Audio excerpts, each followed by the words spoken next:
Robot सास। शहर में रिश्तों की कमी और अपनों के प्यार की कमी।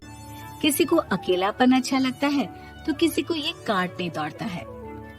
देखो राधा, तुम भले ही गांव की हो, लेकिन यहाँ शहर में सभी को साथ लाकर रखना पॉसिबल नहीं है। हाँ, लेकिन प्लीज किसी को तो बोलो हम लोगों के साथ रहें। तुम सारा दिन ऑफिस और मैं घर पर पकती रहती हूँ। अरे तो किसी सहेली को बुला लिया करो, बातें कर लिया करो। किसको बुलाऊं? कब तक बुलाऊं? तुम सासू माँ को बोलो ना आकर यहाँ रहे। ठीक है, बात करता हूँ मैं उससे। रवि ऑफिस चला जाता है और अपने दोस्त से कहता है, यार बीवी ने माँ को शहर बुलाने की जिद कर रखी है। अब सोच रहा हूँ कि ऑफिस से दूर जाकर कहीं कोई घर ले लो किराए में। अब 2 कमरे का मकान तो पास में महंगा ही पड़ेगा ना। पर यार गांव की लड़कियों को शहर शादी करके लाओ तो यही दिक्कत होती है। वो लोग समझ ही नहीं पाती कि शहर की जिंदगी कितनी मुश्किल है। सबकी अपनी अपनी परेशानी है। अब मेरे वाले को देख लो, वहाँ के ऑपरेशन के लिए 2 हफ्तों के लिए लेकर आया था। बीवी ने तो इतना हंगामा किया कि माँ को 1 हफ्ते में ही वापस भेजना पड़ गया। सोच रहा हूँ कि माँ को फोन करूँ और कहूँ कि आ जाओ। क्या पता सास की चिक चिक सुनकर वो भी माँ को गांव भेज दे। आखिर औरतें तो औरतें ही होती है ना। किसे सास के साथ रहना पसंद होगा। बात आई गई हो जाती है। राधा रवि के पीछे एक बार फिर पड़ जाती है। वो 210 वाली है ना? हाँ, क्यों, क्या हो गया उसे? उसकी सास कलाने वाली है। बड़ी खुश थी कि वो अब दिन भर बच्चे को सास के पास रखकर घुमा फिरा करेगी। लेकिन हमारी तो किस्मत ही फूटी है। हमारी सास कब आएगी कि ये सुख हम भी ले सके? देखो, मैं माँ से बात कर लेता हूँ, लेकिन माँ हमेशा के लिए कैसे आएगी? कोई और तरकीब सोचो ना। एक काम करो ना, मुझे गांव छोड़ दो, मैं चली जाती हूँ। कम से कम सास का सुख तो देख लूंगी। लेकिन ऐसा कहाँ हुआ कि कोई सास बहू एक साथ सुख से रहे। रवि तो जानता था सब, लेकिन करता क्या। पर कहते हैं ना, पति का दिमाग है, चलेगा तो सही। एक आइडिया आया है। क्यों ना मैं माँ की शक्ल सूरत का एक रोबोट लाकर दे दूं, जो राधा के साथ बिल्कुल सास वाला व्यवहार करे। मजा ही आ जाएगा। न माँ को लाने की झंझट, न सास बहू की किचकिच। रात को स्विच ऑफ करके अलमारी में पैक। बस फिर क्या था। अगले दिन जैसे ही घर की घंटी बजती है और राधा दरवाजा खोलती है, साथ में खड़ा होता है रवि और साथ में होती है रवि की माँ यानी कि राधा की सास। माँ जी, मुझे तो मेरी आंख पर विश्वास नहीं हो रहा। कितना अच्छा सरप्राइज है। हाँ, आइए माँ, आइए। मुझे भी अच्छा लग रहा है। मैं भी खुश हूँ, मैं भी खुश हूँ, मैं भी खुश हूँ। दरअसल रोबोट सास की बैटरी ढीली होने के कारण वो एक वाक्य को रिपीट करने लगती है। माँ जी इतनी खुश है कि बार बार दोहराए जा रही हैं कि खुश है, खुश है। मैं अभी पानी लाती हूँ। राधा पानी लाने जाती है कि पीछे से रवि सास की बैटरी टाइट कर देता है और ऑर्डर का प्रोग्रामिंग ऑन कर देता है।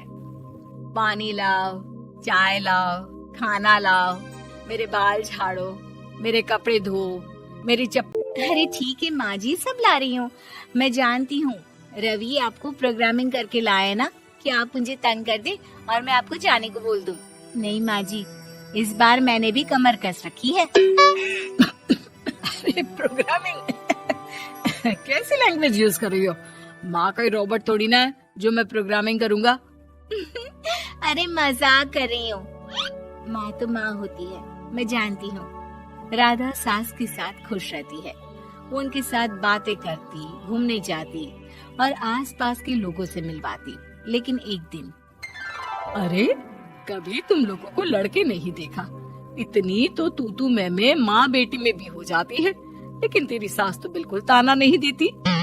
हाँ ये तो है, ताना तो नहीं देती लेकिन ऑर्डर बड़े बड़े देती है। अरे ना मानना, 2-4 ऑर्डर अपने आप ठीक हो जाएंगी, तभी दिखेगा असली रंग। कौन सा तेरे बुलाने पर आई है, बेटे के बोलने पर आई होगी बुढ़िया। बात तो सही है, लेकिन यार कोई बात नहीं ना, सास लड़ाई करे भी तो कोई परेशानी नहीं है। कितना ख्याल भी तो रखती है।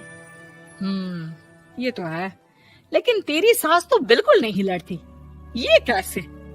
खैर मुझे क्या। पड़ोसन तो चली जाती है, लेकिन राधा के मन में सवाल छोड़ जाती है कि ये सास सास है भी कि नहीं। रात में राधा रवि से कहती है, मैं ना माँ जी के पैर दबा कर आती हूँ। अरे लेकिन वो तो मैंने अलग कर दिया है। क्या क्या कैसे कहा?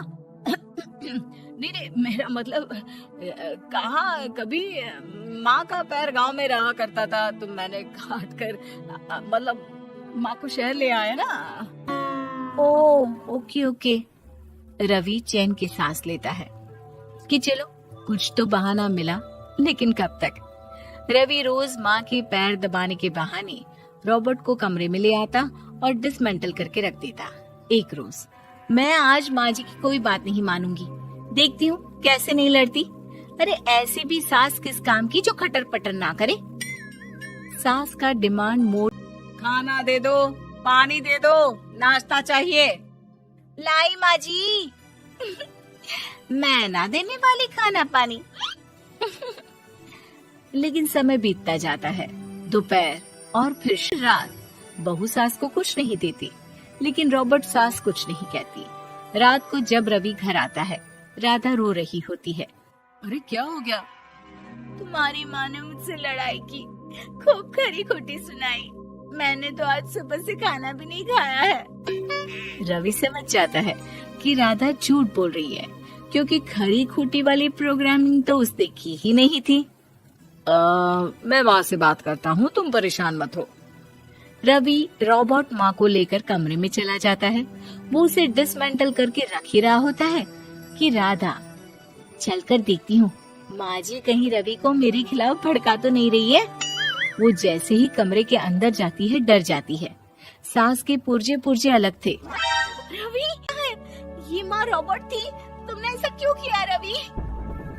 कुछ नहीं राधा, मैंने जितना अपने दोस्तों से सुना था कि शादी के बाद वैसे तो सब ठीक रहता है, लेकिन जब माँ और बीवी लड़ते हैं तो पति का बुरा हाल कर देते हैं। और मैं ना सुकून से रहना चाहता था, बस इसलिए।